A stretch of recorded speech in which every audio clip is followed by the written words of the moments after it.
Broglie, un joli petit coin de campagne, mais depuis 7 ans, il était difficile d'y faire son plein d'essence. La dernière pompe a fermé ses portes en 2011, jusqu'à la création de cette nanostation.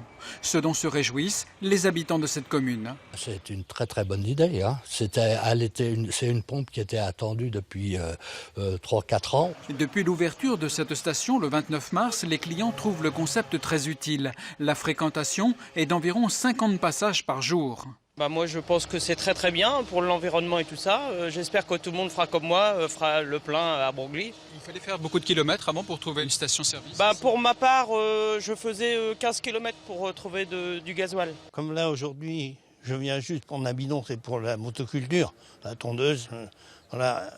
Autrement, il faut que j'aille à Bernay ou à Orbec. Pour 20 litres d'essence, ça augmente le prix de l'essence. Les prix sont légèrement supérieurs à ceux de la grande distribution, mais ce service de proximité évite de multiplier les kilomètres. Faire concurrence aux stations existantes, au commerce existant, ce n'est pas notre rôle. C'est tout simplement d'apporter un service. À Broglie, ça s'imposait puisqu'aucune station commerciale ne voulait s'y installer.